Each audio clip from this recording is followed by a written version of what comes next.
A aula anterior de iconografia desta, porque o curso se pretende como um curso mais prático, né?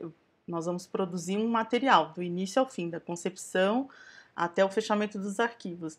Então, não faria sentido não ter uma situação real de pesquisa das imagens do livro. Só que havia um conjunto de coisas que precisava ser dito sobre iconografia e eu achei melhor separar, mas considerem esta aula, a 12ª, como uma continuação da anterior, né? Nós montamos lá na anterior, aliás, na aula 10, nós montamos uma planilha de imagens. Eu tirei as imagens, deixa eu diminuir isso daqui, que vai aparecer essa planilha que está aqui à direita. Essa planilha é aquela que a gente montou lá na aula 10. Eu fui copiando os estilos que eram relativos à figura, colando aqui, e montei essas 3 colunas, né? Depois aqui eu acrescentei as colunas que eu achei relevante. Crédito, alguma observação, se o arquivo impresso em que estágio está, se está ok, se tem alguma pendência, e o arquivo digital. Considerando que essa produção tem o livro impresso e tem o livro digital. Então vai ter coisa que vai ser solicitado só para o digital. É o caso aqui, por exemplo, do áudio, né, do livro digital e do vídeo. E vai ter coisa que é só para o livro impresso, por exemplo. Algumas coisas aqui, aquela quadrícula ou quadriculado, poderiam ser só do impresso. É que eu escolhi colocá-los também no digital, mas essa situação vai acontecer, de ter coisas que, arquivos e pedidos que são para os dois, pedido que é só para o impresso e pedido que é só para o digital. Essa planilha tem muito a ver com a forma como a gente está trabalhando. Aqui, por exemplo, está tudo junto, ilustração, vídeo, áudio, porque eu vou fazer tudo. Então não faz sentido eu fazer um monte de planilhas. Também essas colunas têm a ver comigo, com a forma como eu me organizo. Eu coloquei o texto alternativo aqui porque sou eu que escrevo o texto alternativo. Então, mas se isso aqui, essa é uma planilha para iconografia, você pode até copiar de lá do arquivo do original, o texto alternativo vai estar lá no mesmo parágrafo, né, do código. Eu expliquei para vocês que isso é super importante para o livro digital. Na hora da edição do livro digital, a gente economiza bastante tempo fazendo assim. Mas quando você colar aqui e aparecer o texto alternativo para mandar para a iconografia, você vai simplesmente eliminar essa coluna. Porque o iconógrafo não tem nada a ver com o texto alternativo. Não é ele que vai fazer o texto alternativo, então não faz sentido estar aqui. Portanto, a planilha se adequa a forma como você trabalha, quem vai trabalhar com ela e a forma como essa pessoa vai trabalhar. Em alguns casos, em algumas editoras, essa planilha, inclusive, está pronta, muda, né, sem dados, e você vai preenchendo. Então, não se prendam ao formato da planilha. O fato é que você precisa ter um controle, tá? Que não é lá no original. Eu vejo gente, às vezes, colorindo original, escrevendo ok. Isso é super ruim, porque depois você vai ter que retirar todas essas informações para mandar esse original para frente, tá? Acho uma prática não muito eficiente. Acho mais eficiente você reunir tudo que você tem que fazer de figura, de tudo que é pendência, né? Tudo que vai para a edição de HTML, que vai para a diagramação, e ainda que sejam planilhas separadas, e fazer esse controle na planilha. Eu gosto de usar essas cores, tá? Eu gosto muito de usar cor. Eu deixo em branco o que ainda não mexi, o que ainda tem pendência eu deixo em laranja, o que já está resolvido eu deixo em verde. Isso me ajuda muito a olhar para a planilha e saber se ainda está faltando muita coisa, se ainda não está faltando, se já está boa parte das coisas resolvidas. Cada um tem seu jeito, né, de resolver. Então, esses que estão verdes são coisas que eu reaproveitei da coleção do livro, principalmente, tá? Então, não tinha muito o que fazer. A ilustração, por exemplo, eu já estou reaproveitando as ilustrações do livro anterior. Quando chegar na aula de ilustração, a gente vai discutir muito mais o briefing, como pedir a ilustração. Porque eu aqui ensinar vocês a ilustrar não funcionaria, né? Eu sou péssima. O que eu faço, às vezes, é pegar um vetor, fazer pequenas modificações nesse vetor para usar no livro. É só isso que eu faço. Como, por exemplo, tem que ter uma criancinha num balão de fala. Eu pego essa criancinha no FreePic. Aí tiro algumas informações, o contexto de trás, deixo a criancinha sozinha, às vezes eu quero só o rosto e transformo isso num JPEG. Isso, assim, é o que eu faço, é o pouco que eu faço. Quando chegar na aula de ilustração, eu posso até mostrar um outro exemplo. Mas fazer uma ilustração, como essas ilustrações que vão ser usadas aqui no material, eu não faço. Então, eu pago para alguém fazer, né? Para algum fornecedor. Eu uso bastante aqui o birô do Mauzi, eles fazem com muito apreço, com alguma rapidez, com preço bacana. Eu uso bastante o trabalho deles. Mas também, eventualmente, tem outros birôs, depende da demanda, né, do material. Então, vamos lá. Eu vou começar primeiro pelos que estão aqui com pendências, tá? Em um caso que é uma situação que está aparecendo agora com o livro digital, que não existia antes, mas que agora temos. Então, eu organizei aqui assim a minha tela.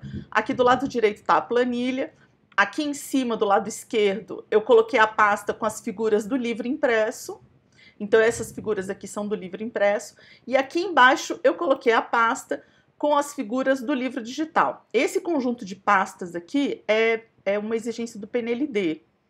Tá? A gente não pode escolher, inclusive que os nomes estejam em inglês. Nada disso a gente escolhe. Quando chegar na aula de HTML, eu vou contar para vocês de onde é que vem isso. É um documento feito pela RNP, que foi contratada pelo MEC, pelo FNDE, para dar essas diretivas a respeito do livro digital. Então, isso aqui não tem muito como escolher.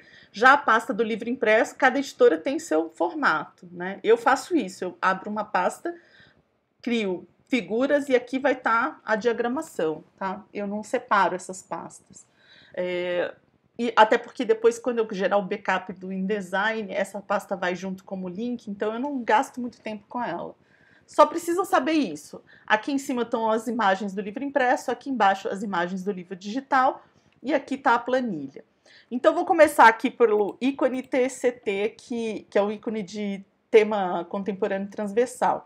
Ele está com OK no livro impresso, mas ele está ainda sem o livro digital, por isso que está em laranja. Aí eu vou achar aqui o ícone TCT e vocês vão ver que ele está com uma extensão AI. A extensão AI é a extensão do Illustrator, que é um programa da Adobe de arquivo vetorial. Para o Illustrator, nós temos uma versão em código aberto que é o Inkscape. Tá?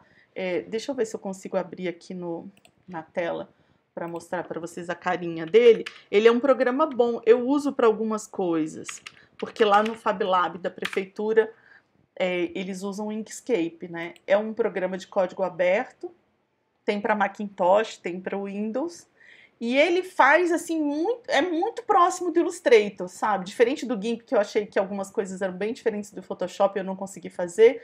No Inkscape a gente consegue se virar melhor, faz muita coisa boa. Então vocês têm aí a possibilidade, né, de mexer com arquivo vetorial sem precisar do pacote do Adobe. Eu fiquei meio dependente do pacote Adobe, porque eu fiz o curso do Senac para aprender, eles ensinam no Adobe, eu preciso pagar a licença por conta do InDesign, então com a licença do InDesign já vem os outros. Então eu não uso muito os outros, mas eu sei que o Inkscape é de muito boa qualidade. O arquivo do Illustrator, ou o arquivo em SVG, ele entra direto no InDesign. Então, para o livro impresso, eu não preciso fazer mais nada. Eu tenho aqui o arquivo vetorial, e eu vou inserir esse arquivo vetorial lá no InDesign quando eu for diagramar o meu livro impresso. Eu não preciso transformar esse arquivo vetorial num JPEG. Aliás, é inconveniente fazer isso, porque uma das vantagens do arquivo vetorial é que você usa em qualquer tamanho, né? Ele se adequa a tamanho. A única coisa que acontece é que as linhas vão ficando mais finas ou mais grossas, dependendo do quanto você puxa, mas o arquivo vetorial você puxa para lá, puxa para cá, aumenta, reduz, e ele mantém a qualidade, diferentemente do arquivo raster, que é a imagem raster, né? Que essa, quando você puxa aumenta, os pixels vão aumentando de tamanho e vai ficando com uma resolução ruim, né? Aqui não. Aqui eu já tenho o ícone, eu mesma fiz esse ícone, por isso que ele tá cafoninha. São as minhas poucas qualidades aqui, as minhas poucas habilidades com arte. Eu peguei esse desenho aqui da faca e do garfo no FreePic. Eu baixei um monte de ícone do FreePic e montei a lista de temas contemporâneos transversais. Agora, em tudo quanto é obra da minha editora, eu uso os mesmos ícones. A única coisa que eu faço é escrever aqui em cima o nome do tema, né? Então tem vários desses desenhinhos de acordo com o tema. Saúde, esse aqui é o de saúde, mas tem o de direitos humanos, tem, enfim, um para cada um dos temas contemporâneos transversais. Então este arquivo está pronto para ser usado no InDesign. Qual que é o problema? É que esse arquivo vetorial AI, ele não é apropriado para o livro digital. Se ele estivesse em SVG, eu poderia usar o SVG no livro digital. Inclusive, o SVG é uma boa saída para o livro digital. Mas eu tenho me acostumado a usar ou em PNG ou em JPEG. Vocês vão ver que aqui nos arquivos de livro está tudo em PNG. O PNG é uma extensão boa para esses arquivos de imagens que vão no livro digital, porque ele tem a opção de transparência, né? Quando a gente precisa de transparência numa imagem no livro impresso, a gente tem que usar o PSD, como esse daqui, ó, que é a extensão do programa do Photoshop. Por quê? Porque o JPEG não tem transparência. Então você não consegue fazer uma imagem transparente no JPEG. E o PNG não aceita CMYK. Então acaba que a gente usa o JPEG, é muito usado para o livro impresso, né? Mas o PNG com fundo transparente, não, porque ele não aceita o modo CMYK, ficaria em RGB. Então uma solução é quando a gente tem uma imagem raster, que não é vetorial, e a gente precisa usá-la com fundo transparente, a gente usa o Photoshop, a extensão do Photoshop. E por que transparência é importante, né? Porque muitas vezes a página do livro tem um fundo colorido. E aí, se você colocar uma imagem com fundo branco, nesse caso aqui, por exemplo, ficaria um quadradinho branco no fundo colorido. Ficaria muito ruim. Então, o fundo transparente, ele te ajuda nisso, né? Porque se qualquer colorido que você queira dar no fundo, essa imagem continua funcionando. Então, o que eu vou fazer aqui, né? Eu vou abrir o arquivo em AI e vou exportar em PNG com o fundo transparente para o livro digital. Então, esse é um trabalho que a gente precisa fazer para montar as duas, né, as duas formas, os dois suportes, o impresso e digital, de maneira que eles sejam adequados para cada um desses suportes. Para o livro digital, a gente não precisa usar esse arquivo em 300 ppi, ele pode ser nesse formato tela, 72 ppi, ou no média, eu uso aqui o média, que é até 150, esse é o máximo que o edital permite, né? Vejam que aqui já está em ppi, né? Quando a gente fala do impresso, a gente fala em dpi, quando a gente fala de telas, a gente fala em ppi. Eu contei isso na aula anterior, né? Aqui a cor do fundo, eu já escolhi transparente. E aí, pronto, ele já está aqui, ó. Ícone TCT em PNG com fundo transparente. Já com o tamanho certinho, para lá. Deixa eu ver se tem outra situação aqui. Logo com coleção. Tem algumas situações aqui, mas vamos por partes, né? Aqui eu vou deixar verde, porque já acertei aqui os dois. Aí tem os ícones todos aqui, ó, ícone de pesquisa. Esse é o mesmo caso, eu baixei um vetor do FreePik, montei esse ícone, tem um para cada item lá das práticas de pesquisa, fui eu mesma que fiz, por isso que ele não tem nada de atrativo, né? Vou exportar como, escolho a pasta do livro digital. Eu estou usando aqui sempre o usar prancheta pelo seguinte: se eu não colocar essa opção, ele cria a imagem aqui no limite da ilustração, sabe? Aí quando isso daqui entrar no livro digital, se tiver um texto aqui, o texto vai colar aqui um no outro. Então eu prefiro usar o tamanho da prancheta, a prancheta é essa parte branca que está aqui, porque daí eu garanto que tem aqui pelo menos um pouquinho de distância que vai me ajudar a deixar as coisas mais adequadas, né? Lá no livro digital. Fundo transparente, 150 ppi. Então, o ícone de prática de pesquisa também tá verde. Ok, já terminei. Então, eu vou fazer para todos esses depois e deixo a planilha prontinha para vocês, mas não vou gastar o tempo aqui repetindo a mesma história. Mas esses logotipos todos eles estão aqui em AI e eu preciso gerar uma versão em PNG, inclusive do quadriculado, né? Outra situação que eu queria mostrar, mas eu acho que já apareceu na coisa anterior, mas eu vou fazer assim mesmo. É de você, desses que estão verde, que estão ok, é de verificar se todas essas imagens estão adequadas para cada uma das situações aqui. Então eu vou verificar, por exemplo, nesse caso aqui, ícone pontinhos, aqui ele está em PSD, porque ele está para o livro impresso. Então, vou abrir e ver, ele está em CMYK, que é adequado para o livro impresso, e tem que estar em 300 dpi. 300 dpi. Essa é uma verificação que a gente precisa fazer, porque depois que você entra no InDesign, no final o InDesign diz assim, você tem tantas imagens em RGB, você tem tantas imagens com resolução menor, mas ele não te informa quais imagens. E aí você tem que ficar fazendo uma caça ao tesouro, assim, que é bem ruim. Portanto, eu já vou garantindo aqui na pasta que tudo está com os tamanhos e com as medidas adequadas, né? Então, o ícone pontinhos está aqui em PSD para o livro impresso e aqui embaixo ele está em PNG para o livro digital. Vou ver se ele está correto para o livro digital. Ele está em RGB, ok? E ele tem que estar em no máximo 150, ó, ele está em 300. Então, veja, eu comi bola aqui quando eu gerei a versão em PNG. Tinha que ter gerado a versão menor. O que eu vou fazer aqui? Relembrando a aula anterior. Eu vou reduzir a resolução dessa imagem, mas eu não quero perder a quantidade de pixels. Eu quero que o Photoshop rearranje esses pixels para que ele fique na resolução adequada. Então, aqui ele tem 300 pixels por polegada. Eu quero que tenha só 150. Então, quando eu colocar aqui 150, ele mexe aqui na quantidade de pixels. Eu não sei se isso é uma coisa que se pode mudar no Photoshop como padrão. Se pudesse, seria ótimo, facilitaria bastante o trabalho. Mas ele muda aqui a quantidade de pixels e mantém a dimensão da imagem, o tamanho da imagem, que é péssimo.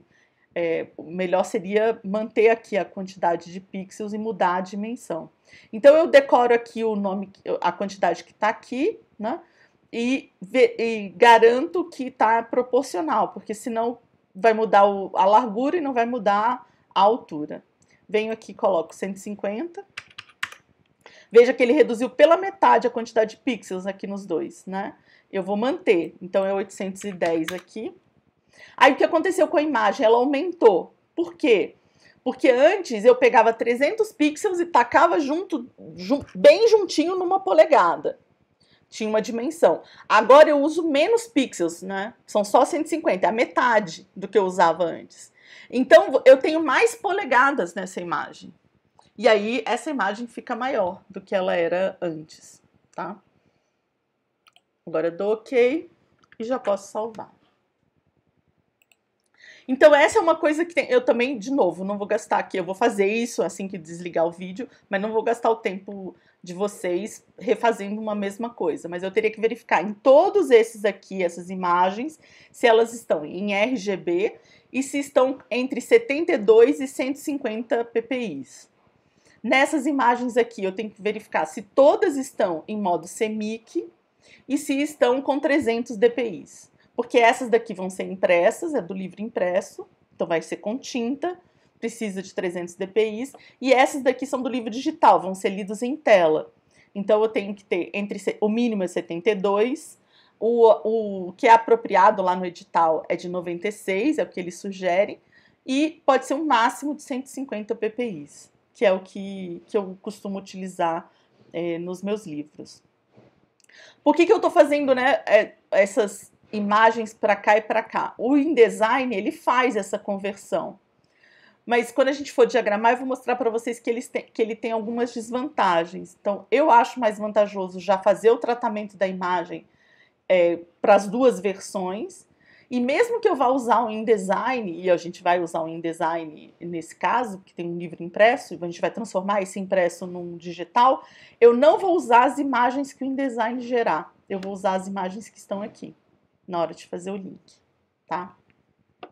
Bom, então, primeira coisa, né, resolver esses casos em que o impresso usa o vetorial, né, fazer a conversão disso, exportar isso como PNG para o livro digital, depois fazer o tratamento dessas imagens, fazer a verificação se as do impresso estão em CMYK, se as do digital estão em RGB e se eles estão com a resolução adequada para cada um dos suportes. Agora o que eu vou fazer? Eu vou começar efetivamente a fazer a pesquisa das imagens que são essas que estão em branco, que não tem pesquisa, tá? Então, no caso aqui do áudio, eu já tenho o áudio, então eu posso marcar em verde. Esse áudio eu consegui como? Eu tirei de um vídeo do IFAM, que é um vídeo que está em licença aberta. Esse vídeo aqui eu ainda não tenho. Eu já solicitei para uma amiga, que é a Alessandra, e ela vai gravar, quando ela estiver assando um pão de queijo, ela vai gravar o vídeo. Então, ele já foi solicitado, mas eu ainda não tenho o vídeo. Então, eu vou deixar aqui em laranja como sendo uma pendência. Significa que eu já comecei os trâmites, mas que eu ainda não tenho o vídeo, né? E aqui, a partir do LE01, eu vou começar a pesquisar. Então, primeira coisa, foto de pão de queijo artesanal. Imagem que dê recorte. Eu vou usar essa daqui do Wikimedia Commons, tá? Porque eu tô achando essas imagens todas muito boas, para ser sincera.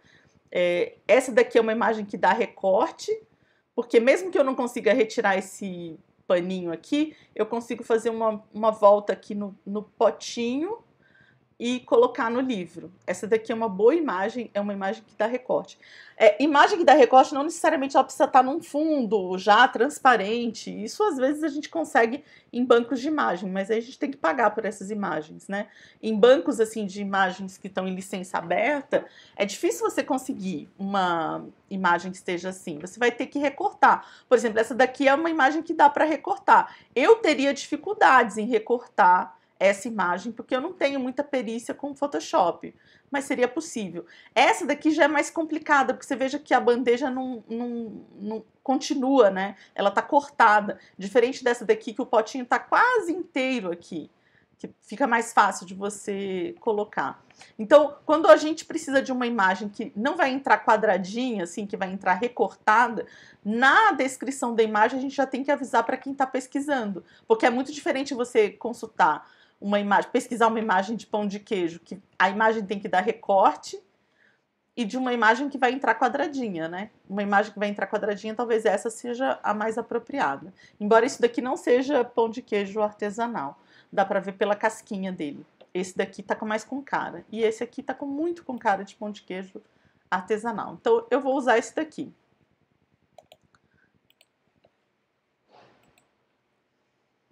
Decidi que essa vai ser a imagem LE01. Então, o que eu faço? Né? Encontrei a imagem, vou verificar os dados da imagem. Então, alguém colocou aqui, uma pessoa que é editora da Wikimedia, colocou o arquivo aqui dentro. Vocês podem perguntar, puxa, mas se o arquivo não for dessa pessoa? Se o arquivo não for dessa pessoa, a gente está em maus lençóis. Por isso que é importante olhar para a imagem, né? Eu acho muito provável que essa imagem seja desse fulano, que ele não pegou essa imagem em algum lugar e colocou aqui dentro. Mas é um risco. Por isso que muitas editoras não deixam os funcionários usarem a Wikimedia Commons. Por isso.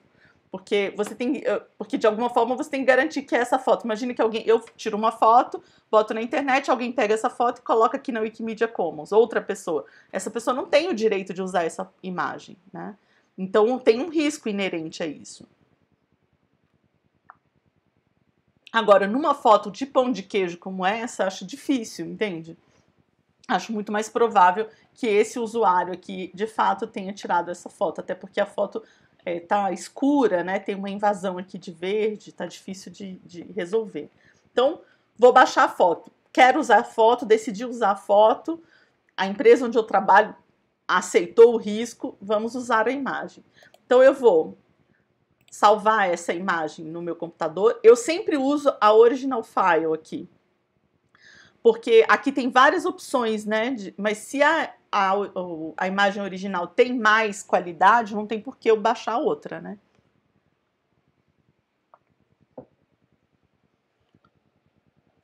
E aí essa imagem vai entrar aqui no livro impresso.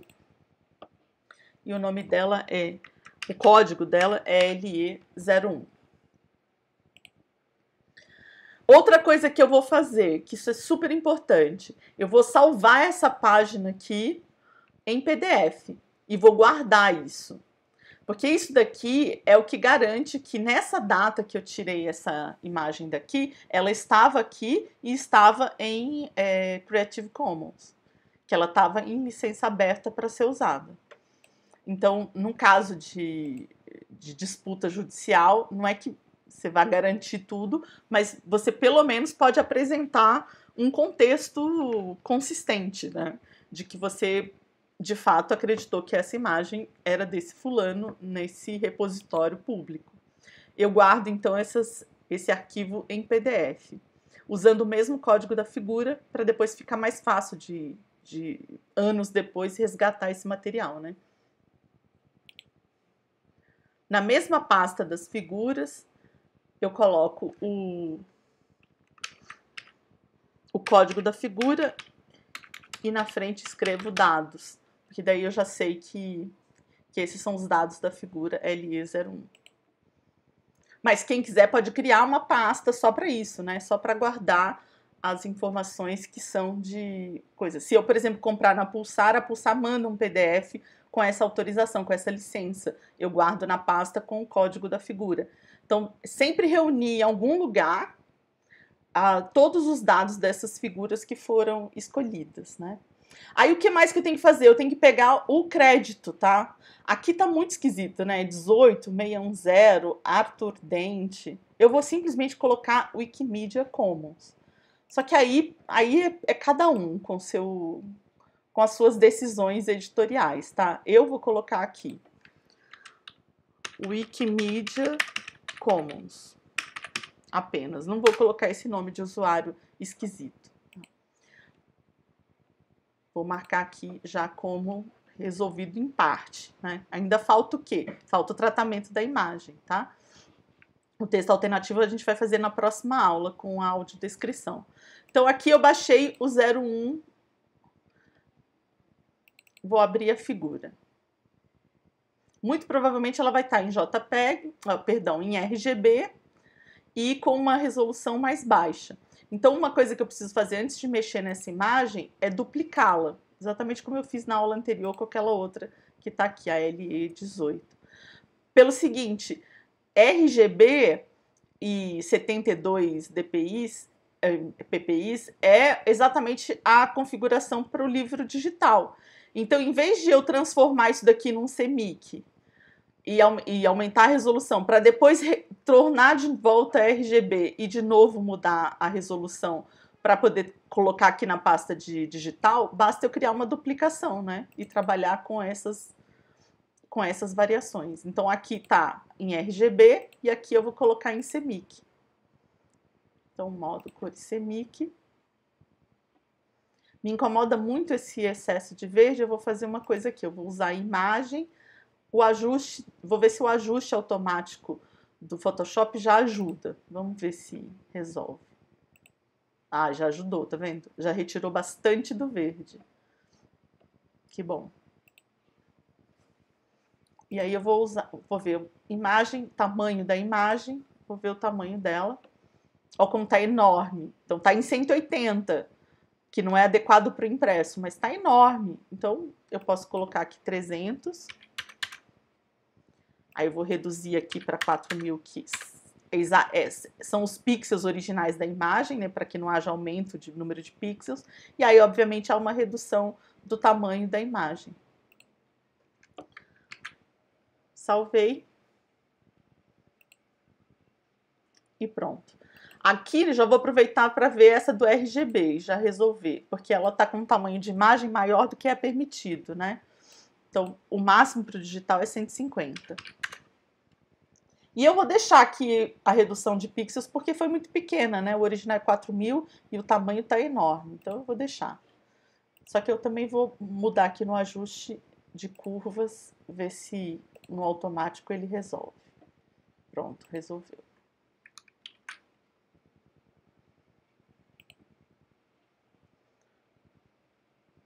E aí eu poderia já fazer o corte da imagem, tá? No caso da imagem aqui do impresso, eu teria, quando eu for recortar essa imagem, eu vou querer que o fundo fique transparente. Então eu vou ter uma dificuldade a mais, né? Que é o fato de que eu tenho que mudar aqui o estatuto, né? A extensão do arquivo. Ele não vai poder ser JPEG, porque JPEG não aceita fundo transparente. Então eu vou deixar assim por enquanto, porque eu não sei as condições das outras imagens, tá? Nas editoras, quando tem que ter algum corte, normalmente a diagramação é quem toma essa decisão, né? Então, às vezes já vai para o tratamento já definido que vai cortar, às vezes não, às vezes é o editor que vai fazer. Então, eu vou esperar, porque pode ser que seja possível entrar com a imagem assim, do jeito que ela tá, o que me resolveria algum trabalho, né? Agora eu vou botar os arquivos que são do digital aqui na página do digital. E vou tirar essa informação de cópia aqui, porque ela vai atrapalhar na hora de entrar no digital. Perdão, na hora de entrar no InDesign.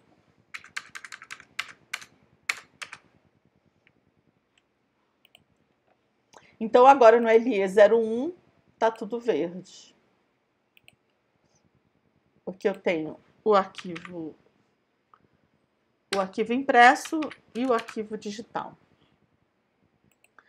E aí eu vou fazer isso para cada um desses, né? Eu vou procurar a goma, vou procurar o queijo Minas, vou procurar a banha de porco, vou procurar o ovo, vou procurar o pão de queijo artesanal. Olha, o pão de queijo artesanal mineiro eu já poderia usar o mesmo, né? Porque me parece o mesmo pedido, assim. Mas precisa ver o contexto, né? Porque aqui é a receita do pão de queijo. Talvez aí ele tenha que ter um fundo, efetivamente ter aquele fundo recortado, né? Copo com queijo ralado, copo com polvilho, ovo, colher com manteiga. Veja que tem uma repetição aqui de pedidos. No entanto, os contextos são diferentes. Então, precisaria... Esse é um caso em que, se você recebe ou se você monta, né, uma pauta para iconografia e tem essas repetições, a gente precisa explicar para a iconografia por que tem 2 pedidos e não um só. Por que a gente não vai usar o mesmo ovo aqui e o mesmo ovo aqui? Sabe, assim, eu tenho a resposta porque foi eu que fiz esse pedido, né? E, obviamente, eu fiz essa repetição para isso aparecer e eu poder discutir isso, né? Que é a questão de que quem recebe a planilha com os pedidos das figuras e vai fazer a pesquisa, essa pessoa não necessariamente vai ler o original. Deveria, mas não necessariamente vai ler o original. Muitas vezes a equipe de iconografia dá de ombros para o original. A gente manda e a pessoa finge que ele não existe, porque ela não vai ler aquilo, aquele monte de informação para saber o contexto. Ela quer que o contexto esteja todo aqui. Senão, você vai simplesmente aqui no ovo, você vai receber um monte de ovo, um monte de foto, e aqui você vai receber um ovo recortado. Ou não, você vai receber o mesmo ovo nos dois. E o arquivo vai se repetir, vai simplesmente duplicar aqui o arquivo e se repetir. Vai ser assim uma espécie de loteria isso, né? Porque você está pedindo coisas que são parecidas, embora isso aqui esteja contextos diferentes. Qual que é o contexto? Aqui os ingredientes estão apresentados de maneira separada. Então, tem um foto do pão de queijo, mas tem a goma, o polvilho. O polvilho pode estar num pacote de polvilho, pode estar um montinho de polvilho em cima de uma mesa. Pode estar em qualquer contexto. Esse queijo Minas pode estar cortado, esse queijo Minas pode estar inteiro, esse queijo Minas pode estar na cura, que é quando ele está naquelas estantes, naquelas prateleiras de madeira, ainda participando da cura. A banha de porco pode estar industrializada, ou pode ser a banha de porco artesanal. Esse ovo pode ser um monte de ovo, pode ser um ovo embaixo da bunda da galinha. Porque isso daqui eu estou apresentando os ingredientes separadamente. lá no início do meu livro.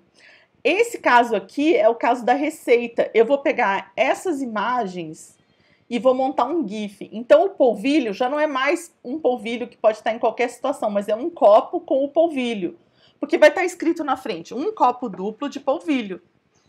O ovo é um ovo isolado, porque vai estar escrito na frente, um ovo. Aí aqui vai ter uma colher com uma manteiga. Por quê? Na frente vai estar escrito uma colher de sopa rasa de manteiga. Então, esse contexto não foi junto com o pedido. Por isso que esses pedidos aqui, eles estão ruins, eles estão inconsistentes. A gente pode pensar assim, mas a iconografia que se vire, a iconografia que leia o original. Mas a verdade é que se eles não lerem, eles vão nos mandar um monte de fotografia que talvez não resolvam a situação. A gente vai gastar um tempo olhando para esse monte de fotografia, então a gente vai perder tempo olhando, e talvez a gente tenha que pedir repesquisa e esperar mais tempo. Então é do nosso interesse, do interesse da edição, fazer um pedido que já encaminhe o iconógrafo para um conjunto de opções que ele nos dê e que resolva a situação. Que já venha 1, 2, 3 fotografias e você fala, essa é mais adequada, pronto, e já resolva a situação. Né? Então, aqui precisa ter um contexto a mais. Precisa dizer por que é um copo com queijo ralado? Porque ele vai exemplificar uma receita em que se vai pedir um copo com queijo ralado.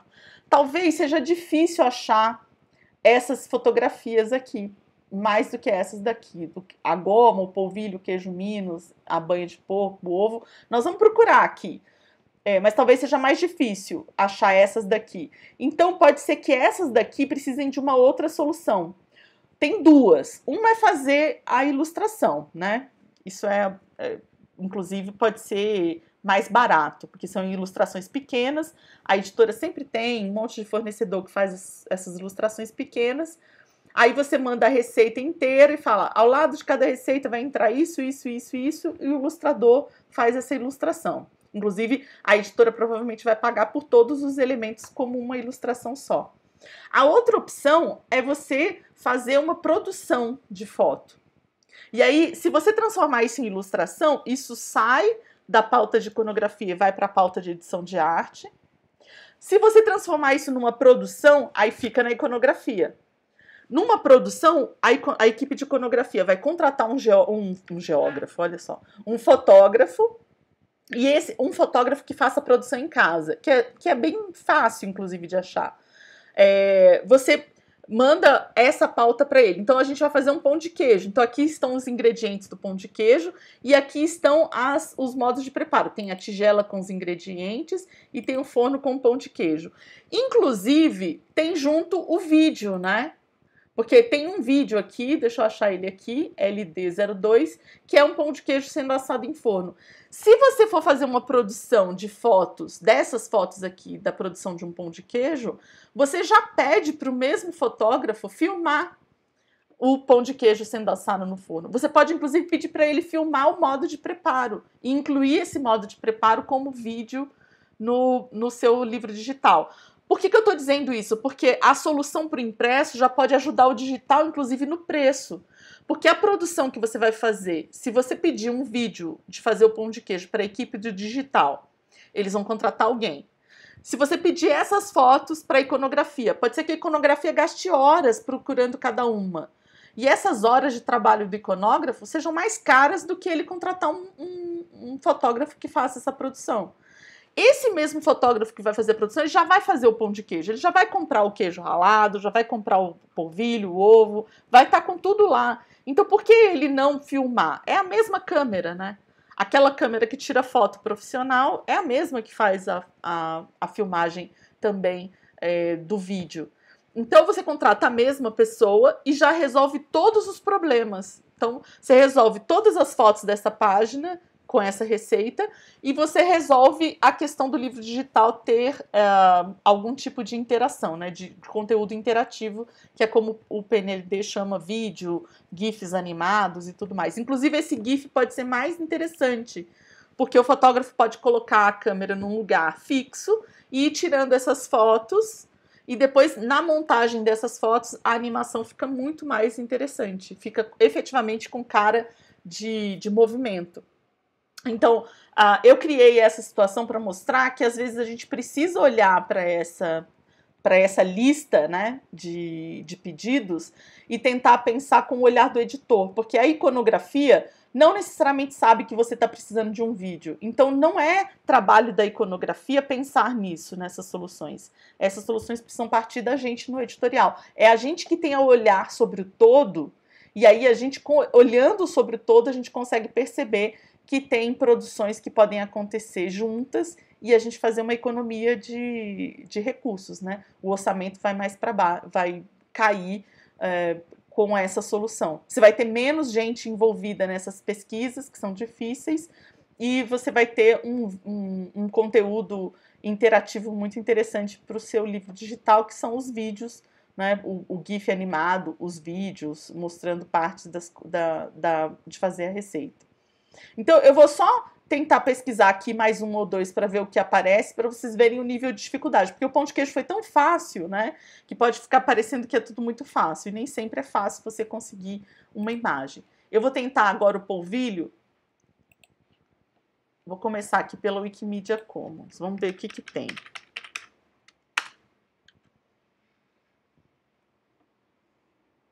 Ó, já ficou difícil. Cliquei polvilho, já apareceu cidade. Não sei o que é esse polvilho cajamar. Aí cliquei polvilho, apareceu esse potinho de polvilho doce, né? Tudo bem. Aqui é um pão de cassava, não sei o que é. Cassava heavy cake. Então, cassava deve ser polvilho em inglês, eu não sei. Aqui tem uma outra foto. Cassava Start Processing. Não sei exatamente por que a Wikimedia Commons acha que cassava é sinônimo de polvilho. Aqui tem um biscoito de polvilho, porque polvilho também significa isso, né? Aí tem aqui mandioca. Isso sim, eu sabia que chamava manioca em outras línguas. Aí tem mandioca, aí tem aqui um forno de mandioca. Então, aqui já começou a ficar mais complicado, né? Você achar uma foto de polvilho.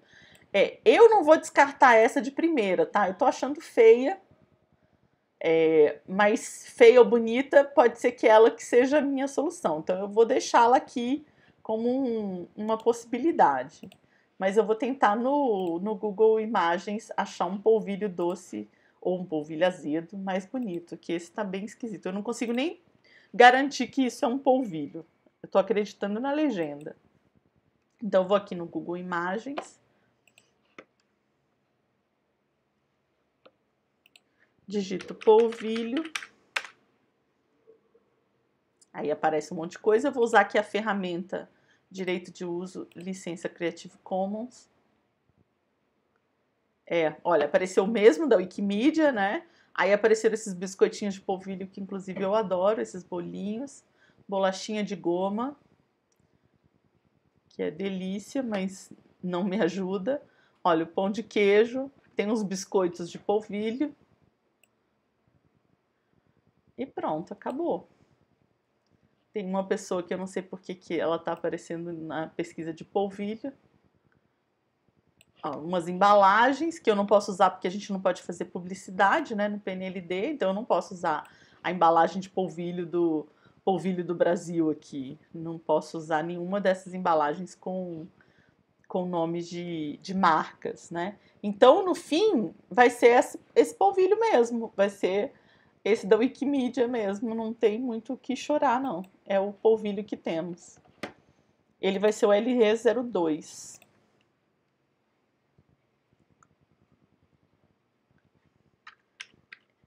LE02. Deixe-me ver o crédito. Então, é Lixinga Wikimedia Commons. LE02. Já vou colocar aqui, já foi achado. Então, é laranja. E no crédito eu vou colocar Lixinga barra Wikimedia Commons. E aí a próxima etapa é fazer o tratamento dessa imagem, né? Para o digital e para o impresso. Veja que tanto a foto do pão de queijo artesanal tem uma embalagenzinha em volta e tem um fundo, assim, um contexto. Essa daqui também tem um contexto e tem a tigela junto. Quer dizer, já está juntando, já está formando aí um conjuntinho, né? Pode ser que eu não precise tirar o fundo de nenhuma dessas imagens. Vai depender do que eu vou conseguir com as demais, né? Deixa eu ver qual que é a próxima aqui. Ah, perdão, tem uma coisa que eu esqueci. Salvar a página em PDF para ter um registro de onde é que eu consegui a imagem.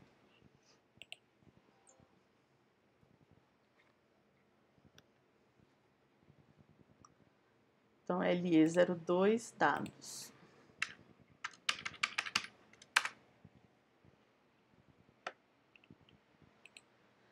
A próxima é queijo Minas, depois banha de porco e ovo. Então, eu acho que queijo Minas eu vou achar bastante aqui na Wikimedia. Queijo Minas.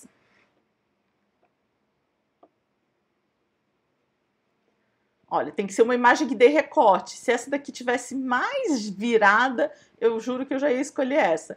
Essa daqui ficou mais apropriada, embora se eu quiser recortar, o queijo vai ficar complicado. O queijo, o polvilho, essas coisas que são brancas, são difíceis de você usar recortado. Porque quando você recorta e bota num fundo branco, que é a página do livro, isso aqui some, né? Fica muito difícil de reconhecer, fica sem contraste. Uma pessoa com baixa visão, eu com astigmatismo já não enxergo direito com o fundo branco. Então, um fundo com alguma cor ajuda a destacar o elemento, né? Essa daqui tá difícil, por exemplo, porque aqui do lado não tem distinção, não dá nem para ver. Eu não consigo, eu sei que isso aqui é um pedaço, tá? Que foi arrancado, mas eu não consigo ver distinção entre esse fundo aqui, onde não tem mais o queijo, eu suponho, com a lateral do queijo. Para mim é tudo branco. Então precisa cuidar disso também, né, na hora de escolher. Aqui o queijo tá um monte de queijo, não dá muito para entender. Vejam que a qualidade aqui não tá boa, não. E esses são os resultados. Tem aqui um político tomando cafezinho com queijo, uma loja de queijo, um mercadão e pronto. Vamos ver se lá no Google Imagens a gente tem mais sorte. Queijo Minas. Aí eu vou usar a ferramenta aqui para deixar só as imagens que estejam em Creative Commons. Aí, claro, sempre o Google chama, né, primeiro os da Wikimedia, mas também começa a incluir, tá vendo? Esses do Flickr. Já ajuda bastante. Vamos ver, tem um vetor aqui, uma ilustração. Queijos de Curitiba, queijo parmesão. Olha aqui um queijo. Será que isso aqui é um queijo Minas, gente? Tá esquisitinho, ainda tá escrito panela inteira. Bom. Olha, tem um queijo maduro semi-gorduroso. Não. Esse não é um queijo Minas. Queijo na leitaria, queijo está amadurecido em prateleiras de madeira. Eu acho que esses são... Vamos ver, vamos abrir aqui para ver. Mas a mim me parece que são fotos gringas que não são de queijo Minas. E aí tem um problema, né? Porque eu, por exemplo, não sou especialista em queijo. Eu sou mineira e não sou especialista em queijo. Eu não sei afirmar se isso daqui é de fato um queijo Minas, né? Então, ficaria difícil de usar. Vou tentar esse aqui. Que apesar de estar com uma legenda em espanhol, talvez... Vamos ver.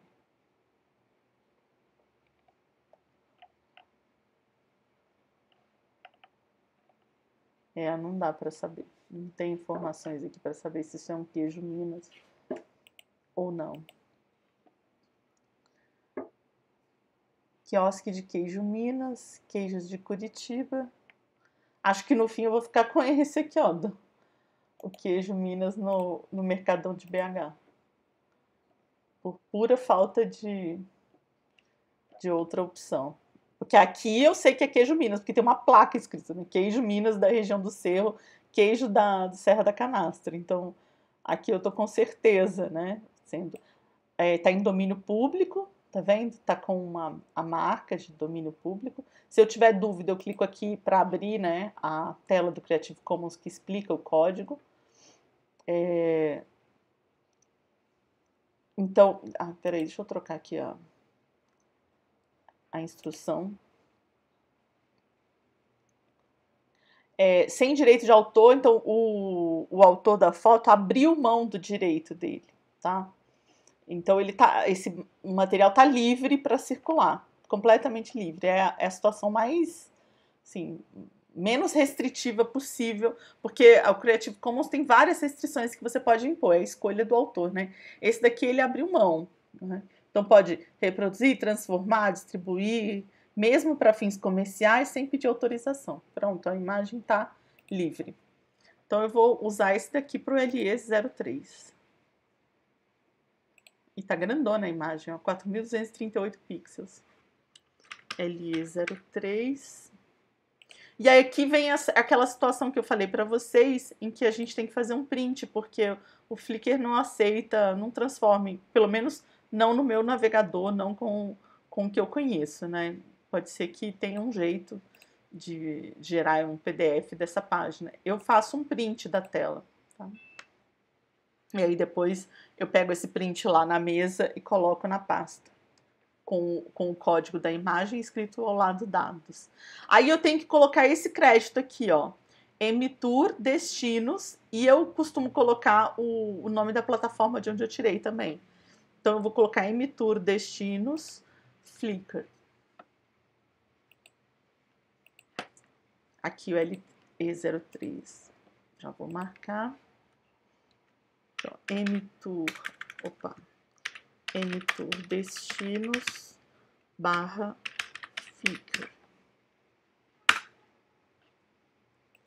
E aí a gente vai fazendo isso para todos os materiais, né? Eu vou parar por aqui, porque vejam que mesmo quando o arquivo, né, o solicitado tá difícil de conseguir, o Google Imagens ajuda a gente a localizar alguma opção, né?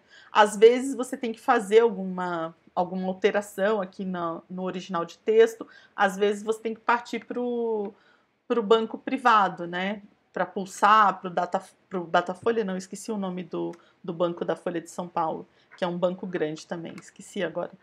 E você tem que, às vezes, partir para algum outro banco, mas boa parte, assim, grande parte dos pedidos a gente consegue resolver com aquelas dicas que eu dei de fontes de imagens com licença aberta. Depois de você encontrado, você precisa salvar, né, essa fonte para você ter como provar que aquilo foi de fato retirado do lugar certo, e depois você precisa fazer o tratamento da forma que a gente falou, né? Na pasta de impresso CMYK 300 dpi, na pasta de livro digital RGB de 72 a 150 ppi, ok? Eu vou terminar tudo isso e vou compartilhar com vocês essa planilha lá na pasta e, enfim, de maneira que vocês possam baixar para ter essas informações aqui, para ter um modelo de planilha e para ter essas informações de como é que eu trabalho, ok? Inclusive, eu vou deixar alguns laranjas, porque eles não vão ter resolvido, né? Que eu não vou conseguir resolver. Esses aqui das capas de livro, talvez seja bom fazer uma capa de livro, pode ser uma situação diferente. Deixa eu pegar aqui o nome, vamos fazer uma capa de livro antes de eu encerrar o texto, o vídeo.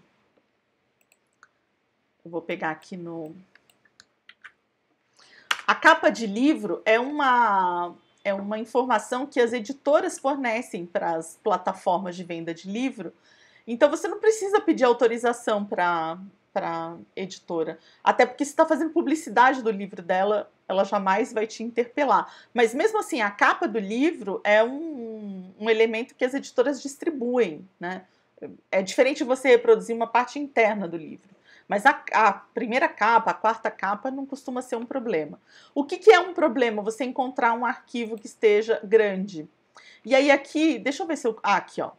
Quando a gente coloca o mouse em cima, talvez seja difícil de vocês enxergarem, mas vai aparecer aqui no canto a quantidade de pixels, tá? Essa imagem, por exemplo, tá ótima. Ela tá com 2.246 pixels de largura, por 2.560 pixels de altura. Mas às vezes acontece, deixa eu clicar em outro aqui. Ó, essa também tá boa, 1.000 pixels de altura e largura. Né? O problema é que isso daqui é uma foto do livro e não uma foto da capa. Eu teria que encontrar todos assim, que eles chamam, as editoras chamam de mockup, né? Que é essa simulação do livro pronto. Então, deixa eu ver na Americanas. Ó, na Americanas já está muito menor, está 500 por 500. Então, quando a gente está procurando capas dos livros ou cartaz do filme, né, aquele cartaz de divulgação do filme, a preocupação não é com direito patrimonial. A maior preocupação é você encontrar um arquivo na internet que tenha boa qualidade. Eu vou pegar essa da Amazon, porque é a que está com uma qualidade maior. Só que, olha, variou aqui o livro, né? Tem Criança na Cozinha, Divertidas Receitas Doces. E o livro que eu quero é Tem Criança na Cozinha, Culinária Divertida. Quase que eu pego errado. O que eu vou tentar fazer, né? Eu vou tentar a partir daqui gerar o link. Mas às vezes não funciona, tá? Eu vou usar aqui essa opção salvar imagem como. Às vezes vem com uma extensão ruim que a gente não consegue modificar. Mas nesse caso, vou tentar. Aqui é o LE20.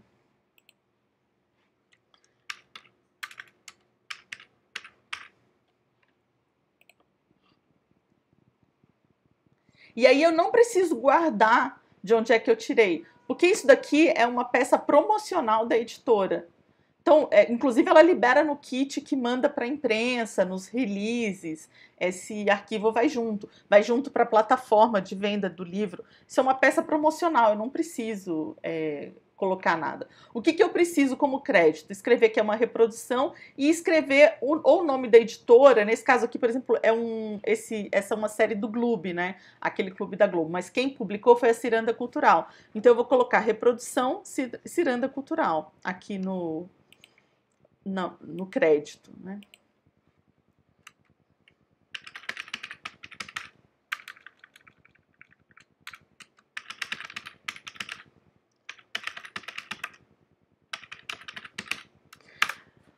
Nos frames dos vídeos de promoção, né, tem 2 vídeos aqui que foram indicados e aí eu extraí um frame de cada um dos vídeos para colocar lá na página. Aí eu coloquei reprodução Globoplay, porque Globoplay é a produtora do vídeo primeiro que eu indiquei. Depois coloquei reprodução YouTube, porque é a plataforma onde está o segundo vídeo, né? Então você coloca reprodução, essas peças promocionais, você coloca reprodução e coloca a plataforma de onde tirou ou a editora que publicou o livro, tá?